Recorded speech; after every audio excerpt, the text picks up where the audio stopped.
ಮಕರ ರಾಶಿಯವರಿಗೆ ಸ್ವಾಗತ. ನಾವು ಸೆಪ್ಟೆಂಬರ್ ತಿಂಗಳಲ್ಲಿ ನಿಮಗೆ ಏನೇನು ಫಲಗಳು ಪ್ರಾಪ್ತಿಯಾಗತ್ತೆ ಅಂಥೇಳಿ ಗ್ರಹಗತಿಗಳನ್ನು ಆಧರಿಸಿ ಒಂದೊಂದಾಗಿ ನೋಡ್ತಾ ಹೋಗೋಣ.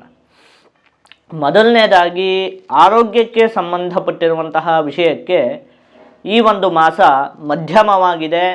ಯಾವುದೇ ನಿಮಗೆ ದೊಡ್ಡ ಮಟ್ಟಿನ ಸಮಸ್ಯೆ ಅನ್ನುವಂಥದ್ದು ಉಂಟಾಗುವುದಿಲ್ಲ ಈ ಮಾಸದಲ್ಲಿ ಆರೋಗ್ಯದ ವಿಚಾರದಲ್ಲಿ. ಆದರೆ ಅಷ್ಟಮ ಭಾವದಲ್ಲಿ ಕೇತುಗ್ರಹ, ಆ ಕೇತುಗ್ರಹದ ಜೊತೆಗೆ ರವಿಗ್ರಹದ ಸ್ಥಿತಿ ಇರುವಂಥದ್ದು. ಹಾಗಾಗಿ ಸಣ್ಣ ಪುಟ್ಟ ಅನಾರೋಗ್ಯದ ಸಮಸ್ಯೆಗಳು ಉಂಟಾಗುವುದಕ್ಕೆ ಅವಕಾಶ ಇದೆ. ಅದರಲ್ಲೂ ಕೂಡ ಪ್ರಮುಖವಾಗಿ ಉಷ್ಣಕ್ಕೆ ಸಂಬಂಧಪಟ್ಟಿರುವಂತಹ ಅನಾರೋಗ್ಯದ ಸಮಸ್ಯೆ, ಮೂಲವ್ಯಾಧಿಯೇ ಮೊದಲಾದಂತಹ ಒಂದು ಸಣ್ಣ ಪುಟ್ಟ ಅನಾರೋಗ್ಯದ ಸಮಸ್ಯೆಗಳು ಉಂಟಾಗುವುದಕ್ಕೆ ಅವಕಾಶ ಉಂಟು. ಹಣಕಾಸಿಗೆ ಸಂಬಂಧಪಟ್ಟಿರುವಂತಹ ವಿಚಾರಕ್ಕೆ ಈ ಒಂದು ಮಾಸ ಉತ್ತಮವಾಗಿದೆ. ನಿಮಗೇನಾದರೂ ಸಂಬಳಗಳು ಬಾಕಿ ಉಳಿದಿದ್ದಂತಹ ಸಂದರ್ಭದಲ್ಲಿ ಅದೆಲ್ಲ ಪ್ರಾಪ್ತಿಯಾಗುತ್ತೆ. ನೀವೇನೋ ಕೆಲಸ ಮಾಡ್ತಿರ್ತೀರಲ್ವಾ, ಅಲ್ಲಿ ನಿಮಗೆ ಪ್ರತಿ ತಿಂಗಳು ಕೂಡ ಸಂಬಳ ಸಿಗಬೇಕಾಗಿರುತ್ತೆ. ಆದರೆ ಯಾವುದೋ ಕಾರಣಕ್ಕಾಗಿ 1-2 ತಿಂಗಳಿನ ಒಂದು ಸಂಬಳ ಸಿಗದೇ ಇರುವಂಥದ್ದು ಈ ರೀತಿಯೆಲ್ಲ ಆಗಿದ್ದರೆ, ನಿಮಗೇನಾದರೂ ನೀವು ಮಾಡಿರುವಂತಹ ಕೆಲಸಕ್ಕೆ ನಿಮಗಿನ್ನೂ ಕೂಡ ದುಡ್ಡು ಬರಬೇಕಾಗಿದ್ದರೆ ಅದೆಲ್ಲ ಈ ಒಂದು ಮಾಸದಲ್ಲಿ ನಿಮಗೆ ಪ್ರಾಪ್ತಿಯಾಗುತ್ತೆ. ಕುಟುಂಬಕ್ಕೆ ಸಂಬಂಧಪಟ್ಟಿರುವಂತಹ ವಿಚಾರಕ್ಕೆ ಈ ಒಂದು ಮಾಸ ಮಧ್ಯಮವಾಗಿದೆ. ಶಾಂತಿಯೂ ಇರುತ್ತೆ, ಕುಟುಂಬದಲ್ಲಿ ಅಶಾಂತಿಯೂ ಇರುತ್ತೆ. ಅಂದರೆ ಮಧ್ಯ ಕೆಲವೊಂದು ಸಲ ಗಲಾಟೆ ಉಂಟಾಗುತ್ತೆ ಮನೆಯಲ್ಲಿ, ಮತ್ತು ಇನ್ನೊಂದು ಸಲ ನೋಡಿದರೆ ಮನೆಯಲ್ಲೆಲ್ಲ ಚೆನ್ನಾಗಿರುತ್ತೆ. ಆ ರೀತಿಯಾಗಿ ಮಧ್ಯಮವಾಗಿದೆ ಈ ಮಾಸ.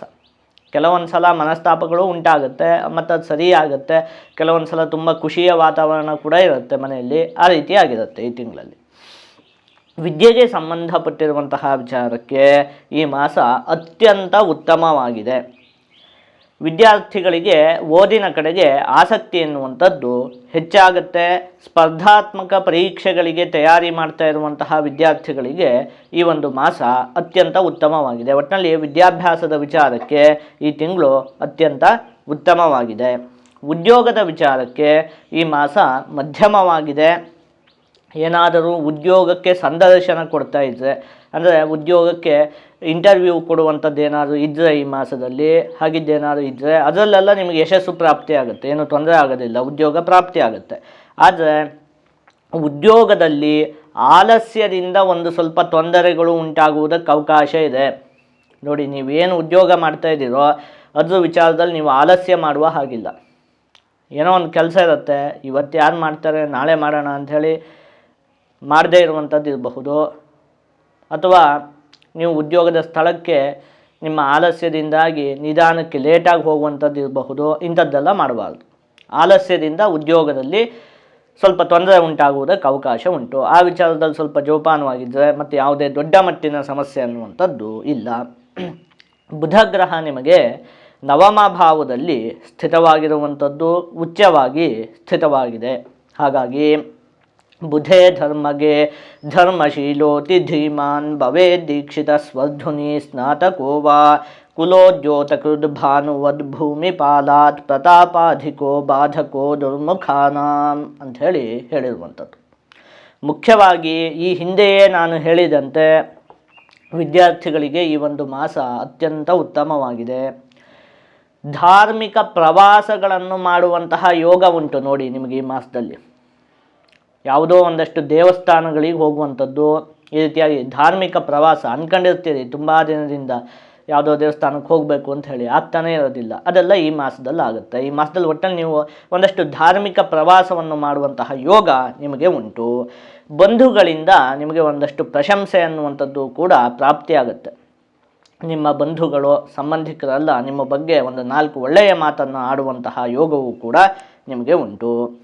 ಆಧ್ಯಾತ್ಮಿಕ ವಿಷಯಗಳಲ್ಲಿ ಈ ಮಾಸದಲ್ಲಿ ಅತ್ಯಂತವಾಗಿ ಆಸಕ್ತಿ ಉಂಟಾಗುತ್ತೆ. ನೋಡಿ, ಈ ಹಿಂದೆ ಹೇಳಿದಂತೆ ದೇವಸ್ಥಾನಕ್ಕೆ ಹೋಗುವಂಥದ್ದು ಇಂಥದ್ದಿರಬಹುದು, ಅಥವಾ ಒಂದಷ್ಟು ಆಧ್ಯಾತ್ಮಿಕ ಗ್ರಂಥಗಳನ್ನೆಲ್ಲ ಓದುವಂಥದ್ದು.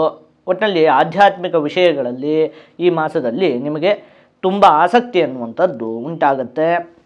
ಮುಖ್ಯವಾಗಿ ನೀವು ಈ ಮಾಸದಲ್ಲಿ ಇನ್ನೊಬ್ಬರ ವಸ್ತುಗಳನ್ನು ಉಪಯೋಗಿಸುವುದಕ್ಕೆ ಹೋಗಬಾರ್ದು. ನೋಡಿ, ನಿಮ್ಮ ವಸ್ತುಗಳನ್ನು ಮಾತ್ರ ನೀವು ಉಪಯೋಗಿಸಬೇಕು. ಎಂತಹ ಪರಿಸ್ಥಿತಿ ಬಂದರೂ ಕೂಡ ಇನ್ನೊಬ್ಬರ ವಸ್ತುಗಳನ್ನು ಉಪಯೋಗಿಸುವುದಕ್ಕೆ ಹೋಗಬಾರ್ದು. ಉದಾಹರಣೆಗೆ ಈಗ ನೀವು ಎಲ್ಲಿಗೋ ಹೋಗಬೇಕಾಗಿರುತ್ತೆ, ನಿಮ್ಮ ಹತ್ರ ಬೈಕ್ ಇರೋಲ್ಲ, ಯಾರೋ ಇನ್ನೊಬ್ಬರ ಹತ್ರ ಸ್ನೇಹಿತರ ಹತ್ರ ಒಂದು ಸ್ವಲ್ಪ ಬೈಕ್ ಕೊಡು ಅಂಥೇಳಿ ಬೈಕನ್ನು ತೆಗೆದುಕೊಂಡು ಹೋಗಬಾರ್ದು. ನೀವೇನಾದ್ರು ಹಾಗೆ ಹೋದರೆ ಅದು ಹೋಗುವಂತಹ ಸಂದರ್ಭದಲ್ಲಿ ಹಾಳಾಗುವಂಥದ್ದು ಇರ್ಬೋದು. ಅದಕ್ಕೋಸ್ಕರ ನೀವು ಮತ್ತೆ ಏನೋ ಒಂದಷ್ಟು ದುಡ್ಡನ್ನು ವ್ಯಯ ಮಾಡಬೇಕಾಗಿ ಬರುತ್ತೆ. ಅಥವಾ ಇನ್ನೊಬ್ಬರ ಹತ್ರ ಯಾರೋ ನಿಮ್ಮ ಸ್ನೇಹಿತರು ಇನ್ನೊಬ್ಬರ ಹತ್ರ ಯಾರ ಹತ್ರ ಇಲ್ಲೊಂದು ಸ್ವಲ್ಪ ಫೋನ್ ಕೊಡು ಅಂಥೇಳಿ ನೀವು ತಗೊಂಡು ಅದನ್ನು ಯೂಸ್ ಮಾಡೋದಕ್ಕೆ ಶುರು ಮಾಡಿದರೆ ಅದು ಕೆಳಗಡೆ ಬೀಳುವಂಥದ್ದು ಇರ್ಬೋದು, ಅದು ಹಾಳಾಗುವಂಥದ್ದು ಇರಬಹುದು. ಅದಕ್ಕಾಗಿ ನೀವು ಒಂದಷ್ಟು ಹಣದ ವ್ಯಯ ಮಾಡಬೇಕಾಗಿ ಬರುತ್ತೆ. ಉದಾಹರಣೆಗೆ ನಾನು ಯಾವುದೋ ಒಂದೆರಡು ವಸ್ತು ಹೇಳಿದ್ದು, ಯಾವುದೇ ಆಗಲಿ ನಿಮ್ಮದಲ್ಲದೇ ಇರುವಂತಹ ವಸ್ತುವನ್ನು ನೀವು ಈ ಮಾಸದಲ್ಲಿ ಯಾವುದೇ ಕಾರಣಕ್ಕೂ ಕೂಡ ಉಪಯೋಗಿಸುವುದಕ್ಕೆ ಹೋಗಬಾರ್ದು. ಆ ಥರ ಉಪಯೋಗಿಸೋಕ್ಕೆ ಹೋದರೆ ನಾನೀಗ ಹೇಳಿದ್ನಲ್ಲ, ಈ ಥರ ಏನೋ ಒಂದಷ್ಟು ಸಮಸ್ಯೆಗಳು ಉಂಟಾಗುತ್ತೆ. ಅದರಿಂದ ಮತ್ತು ನೀವು ಒಂದಷ್ಟು ದುಡ್ಡನ್ನು ಖರ್ಚು ಮಾಡುವಂತಹ ಸಂದರ್ಭಗಳು ಉಂಟಾಗುತ್ತೆ.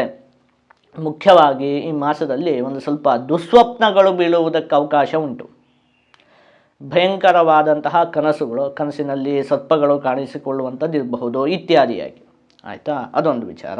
ಇನ್ನು ವಾಹನವನ್ನು ಚಲಾಯಿಸುವಂತಹ ಸಂದರ್ಭದಲ್ಲಿ ನೀವು ಸ್ವಲ್ಪ ಜೋಪಾನವಾಗಿ ಇರಬೇಕಾಗತ್ತೆ. ನಿಮ್ಮ ಚತುರ್ಥ ಭಾವದ ಅಧಿಪತಿಯಾದಂತಹ ಕುಜಗ್ರಹ ಸಪ್ತಮ ಭಾವದಲ್ಲಿ ನೀಚವಾಗಿ ಸ್ಥಿತವಾಗಿರುವಂಥದ್ದು. ಹಾಗಾಗಿ ವಾಹನವನ್ನು ಚಲಾಯಿಸುವಂತಹ ಸಂದರ್ಭದಲ್ಲಿಯೂ ಕೂಡ ನೀವು ಈ ಮಾಸದಲ್ಲಿ ಸ್ವಲ್ಪ ಜೋಪಾನವಾಗಿ ಇರಬೇಕಾಗತ್ತೆ. ಆದಷ್ಟು ನೀವು ಈ ಮಾಸದಲ್ಲಿ ಲಕ್ಷ್ಮೀದೇವಿಯ ಆರಾಧನೆಯನ್ನು ಮಾಡಬೇಕು. ಹೀಗೆ ಮಾಡುವುದರಿಂದ ನಿಮಗೆ ಯಾವುದೇ ಶುಭ ಫಲ ಅನ್ನುವಂಥದ್ದು ಪ್ರಾಪ್ತಿಯಾಗುವುದಿಲ್ಲ. ಎಲ್ಲ ಶುಭ ಫಲಗಳು ಕೂಡ ಸಂಪೂರ್ಣವಾಗಿ ಪ್ರಾಪ್ತಿಯಾಗತ್ತೆ.